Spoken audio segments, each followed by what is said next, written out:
welcome to Storytime with Miss Coombs. I'm Miss Coombs. Today's book is called Rosie Revere, Engineer. Before we start reading the book, have a look at the front cover. What do you think it's all about?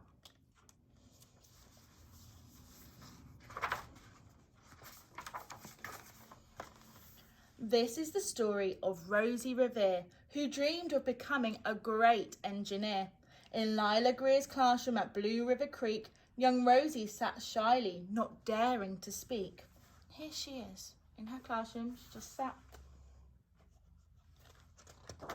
But when no one saw her, she peeked in the trash for treasures to add to her engineer's stash. And late at night, Rosie rolled up her sleeves and built in her hideaway under the eaves.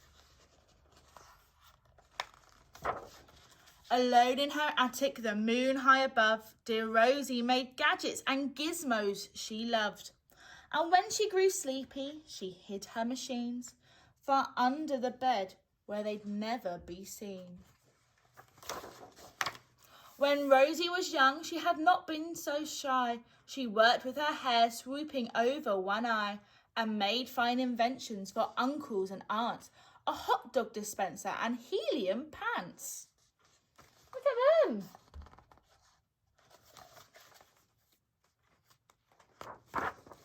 The uncle she loved most was zookeeper Fred. She made him a hat to keep snakes off his head, from parts of a fan and some cheddar cheese spray, which everyone knows keeps the pythons away. Did you know that cheddar cheese spray keeps pythons away? And when it was finished, young Rosie was proud, but Fred slapped his knee and he chuckled out loud. He laughed till he wheezed and his eyes filled with tears, all to the horror of Rosie Revere, who stood there embarrassed, perplexed and dismayed. She looked at the cheese hat and then looked away. "I love it," Fred hooted. "Oh, truly I do." But Rosie Revere knew that could not be true. She stuck the cheese hat on the back of her shelf and after that day kept her dreams to herself. Oh no.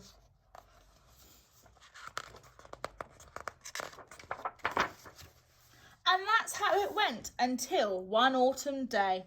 Her oldest relation showed up for a stay. Her great-great-aunt Rose was a true dynamo who'd worked building airplanes a long time ago. She told Rosie tales of the things she had done and goals she had checked off her list one by one.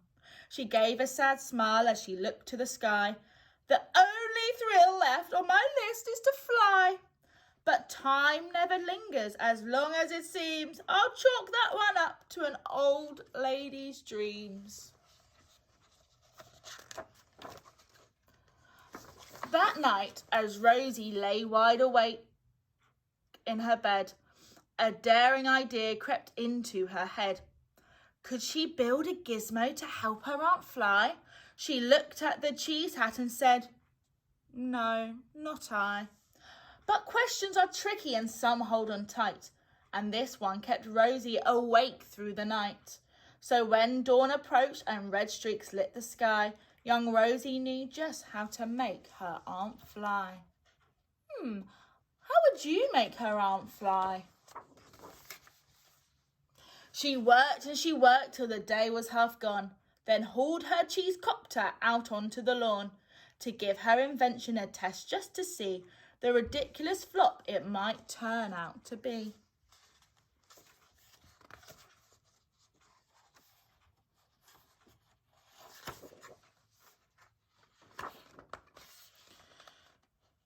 Strapped into the cockpit, she flipped on the switch.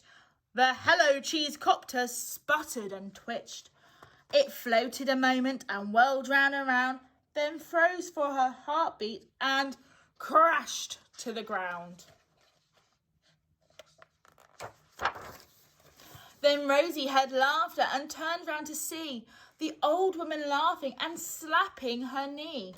She laughed till she wheezed and her eyes filled with tears, all to the horror of Rosie Revere, who thought, "Oh no, never, ever again Will I try to build something to sputter or spin, or build with a lever, a switch or a gear, and never will I be a great engineer.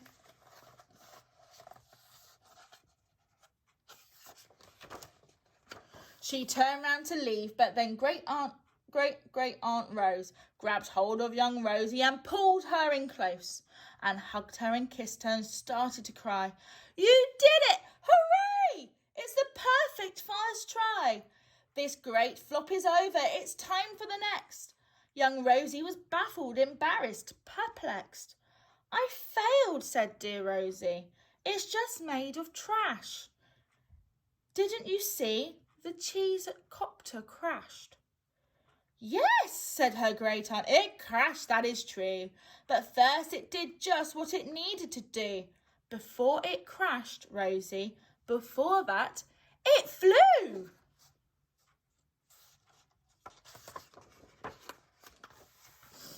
Your brilliant first flop was a raging success. Come on, let's get busy and on to the next. She handed a notebook to Rosie Revere, who smiled at her aunt as it all became clear. Life might have its failures, but this was not it. The only true failure can come if you quit. Which is very true. They worked till the sun sneaked away to its bed. Aunt Rose tied her headscarf around Rosie's head and sent her to sleep with a smile ear to ear, to dream the bold dreams of a great engineer. At Blue River Creek, all the kids in grade 2 build gizmos and gadgets and doohickeys too.